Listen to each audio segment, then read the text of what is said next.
Bonjour à toutes et à tous et bienvenue pour ce nouveau Duplex Bourse, Duplex du vendredi 17 mai 2013. On retrouve sans plus tarder notre expert de Bourse Direct, Guillaume Rozan. Bonjour Guillaume. Bonjour Baptiste. Alors, la Bourse de Paris a ouvert en légère baisse ce matin, un peu à l'image de toutes les bourses, les places européennes. Après une semaine plutôt haussière, on attend dans l'après-midi la publication de statistiques américaines. Quelle est la situation à la mi-séance ? Actuellement, le CAC 40 donc, marque le pas, c'est certain, depuis 2 jours. Donc là, on approche de la zone psychologique des 4000, autour actuellement des 3985 là actuellement. Alors c'est vrai que le S&P lui-même bute sur sa résistance à 3660 depuis 2 séances également. Tokyo se porte bien, la politique monétaire est plutôt en faveur du Japon, et c'est vrai que le CAC 40 se laisse porter par ces bonnes dynamiques haussières étrangères. Voilà, alors actuellement, le CAC 40, on surveillera la zone des 3941 points, donc ça, il ne faut pas s'en affranchir. Sinon, donc là, on travaille la résistance des 3980, 4020, qu'on verra peut-être aujourd'hui. Et puis, le support, on a en 3920 points. Et là, on s'alarmerait à partir des 3890, mais il n'y a pas vraiment de raison d'y arriver. Les supports et résistances ayant été donnés. Du côté des valeurs maintenant, on va passer plein phare sur Renault puisqu'il bénéficie d'un secteur automobile européen en léger rebond ce mois-ci. Alors la tendance continue à la hausse pour Renault ? Alors Renault, oui, c'est une des plus fortes hausses actuellement. Il faut dire que les résultats de Nissan sont excellents.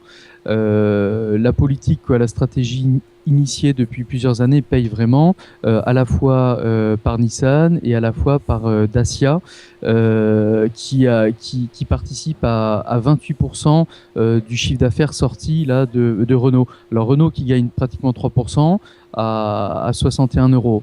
Nissan, qui est détenu donc par Renault à 44%, vraiment est une bonne stratégie. C'est le numéro 1 américain. Voilà, donc on est plutôt haussier sur la valeur. C'est-à-dire que la croissance de Renault est due à Nissan et Dacia, c'est-à-dire mais pas à Renault, le producteur automobile en lui-même. Ouais, c'est ça, oui, oui, oui. Et les chiffres qui sont sortis aujourd'hui, qui correspondent à une hausse d'un peu plus de 1,7% sur le mois de hausse des immatriculations. Ça se fait essentiellement en Espagne, où là il y a un plus 10%. Bon, c'est soutenu par une politique avantageuse du gouvernement. En Allemagne, on est à un petit 3%, et il n'y a qu'en France où là effectivement ça baisse. On reste dans la voiture puisqu'on va parler de Michelin et donc des pneus. Le groupe tient aujourd'hui son assemblée générale et ouvrait ce matin vraiment la plus forte hausse du CAC 40. Oui, alors, bon, Michelin profite bien sûr de ce contexte-là, de hausse du secteur automobile.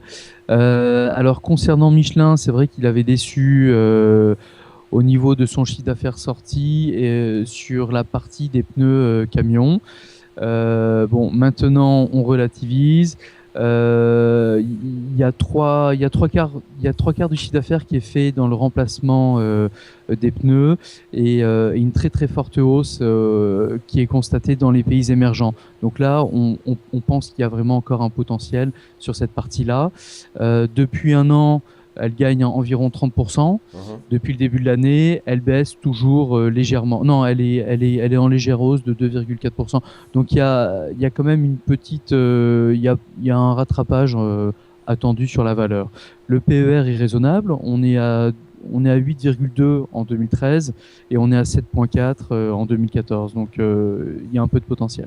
On finit maintenant ce duplex avec Wall Street et les déclarations de la Fed inquiètent un peu les marchés américains. Est-ce on tend vers un arrêt de la politique monétaire accommodante de la Fed ? Alors, la Fed est très claire là-dessus. Il se poserait la question tant que le taux de chômage, si le taux de chômage approchait des 6,5%, ce qui n'est pas le cas aujourd'hui. On a eu donc le chiffre qui n'était pas très bon des statistiques manufacturières qui est sorti en baisse, et donc ça laisse présager qu'on n'est pas près d'arriver à ces 6,5%. Et puis aujourd'hui, on attend l'indice de confiance On attend donc 2 chiffres importants. Alors, il y a le Michigan qui tombe à 15h55, donc là qui mesure le moral des investisseurs. Donc, il est attendu en hausse à 78 points. Et puis, on a à 16h l'indice avancé, donc des indicateurs avancés, qui lui est attendu à plus 0,2%, alors qu'il était sorti à moins 0,1%. Donc, vous voyez, donc là, quand même, on a des signaux verts encore. Et, Donc on peut un s'attendre à potentiel. une ouverture plutôt dans le vert aujourd'hui. Exactement, oui. Oui, oui. Alors, il y a quand même des échéances d'options aujourd'hui, donc il y aura un petit peu de volatilité autour de 16 heures sur les marchés français. Et voilà. Très bien. Eh bien, merci beaucoup Guillaume Rozan pour toutes ces explications. C'est la fin de ce Duplex Bourse. On se retrouve lundi pour un nouveau Duplex. À lundi. Merci Baptiste, au revoir.